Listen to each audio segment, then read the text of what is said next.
आचार्य चाणक्य पंडित का ये दूसरा वीडियो पार्ट 2 आपकी रिक्वेस्ट पे। पिछले वीडियो के अंदर आपने चाणक्य की एक्विजिशन स्ट्रैटेजीज को समझा, कैसे उन्होंने सिकंदर को अपने देश में भारत में घुसने नहीं दिया, सिंध नदी पार नहीं करने दिया, जो जीता वही सिकंदर नहीं, जो जीता वही चंद्रगुप्त मौर्य। और आपने एक्विजिशन में देखा 7 स्ट्रैटेजीज इन दोनों ने मिलकर के इंप्लीमेंट करी, जिसके द्वारा उन्होंने मगध को जीत लिया।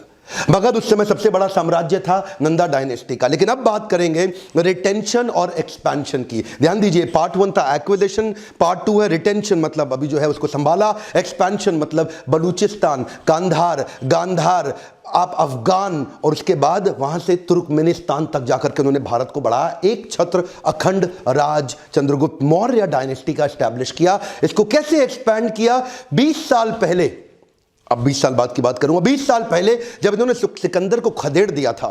सिकंदर की मृत्यु के बाद सेल्यूकस जो पहले प्रधानमंत्री था वो राजा हो चुका था। उसने ईरान, मिस्र और पूरे अरब जगत को रौंद डाला था। लड़ते हुए जीतते हुए 20 साल के बाद उसने सोचा अब मैं अफगान आकर के काबुल, कांधार को पूरी तरह कंट्रोल करता हूं, ताकतवर हो चुका हूं। 20 साल पहले हम लोग आए थे यहां पे, वापस लौट गए थे थक के, हार के, लेकिन अब तो भारत को ऐसे लूट लूंगा, खत्म कर दूंगा। धन की कमी थी उसके पास, सोचा क्यों ना भारत पे फिर अटैक किया जाए और भारत को रौंद दे, लेकिन जानता नहीं था अब वो भारत नहीं रहा। ये विभाजित टुकड़ों में, ये विभाजित टुकड़ों में बटा हुआ भारत नहीं था। अब तो चंद्रगुप्त मौर्य नाम का शेर यहां रहता था, जो एक छत्र अखंड भारत को लीड करता था। सेल्यूकस ने 3 लाख की पैदल सेना, हाथी घोड़े लेके भारत पे धावा बोल दिया, लेकिन चंद्रगुप्त के पास चाणक्य थे। चाणक्य की गाइडेंस में युद्ध शास्त्र में एक्सपर्ट हुए लोग जो इतने अलर्ट और ताकतवर थे, अब शराब के नशे में नहीं थे नंदास की तरह। अब उन्होंने ऐसा खदेड़ा इनको, ऐसा खदेड़ा और इतना हेवी अटैक किया, वापस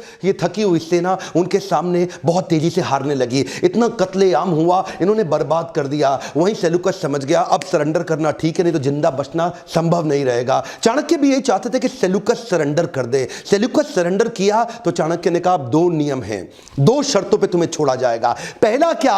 कांधार, गांधार, बलूचिस्तान, तुर्कमेनिस्तान तक जितना भी अफगान का राज तुमने किया है वो सब अब मौर्य डायनेस्टी में आ जाएगा। वो मान गया। और दूसरा, तुम्हारी पुत्री हेलेन का विवाह चंद्रगुप्त मौर्य के साथ होगा और तुम्हारी पुत्री से उत्पन्न संतान उत्तराधिकारी नहीं बन सकेगी। ध्यान दीजिएगा, इन्होंने क्या बोला? क्योंकि तुम विदेशी मूल के हो और विदेशी नागरिक होने के कारण तुम्हारी भारत के प्रति वो निष्ठा नहीं हो सकती, तो हेलेन का विवाह तो होगा लेकिन पुत्र उत्तराधिकारी नहीं बन सकेगा। और ये 2 शर्तें जब रखी तो चंद्रगुप्त मौर्य वापस आए और आचार्य से पूछे, आचार्य क्या कारण है कि मैं क्यों हेलेन से विवाह करूं? ये हेलेन से विवाह करके हमारा क्या फायदा होने वाला है? तभी चाणक्य पंडित ने कहा, ये लेसन सुनिएगा जरा ध्यान से, कहा कि समस्या को खत्म नहीं करना, जड़ से खत्म करना है।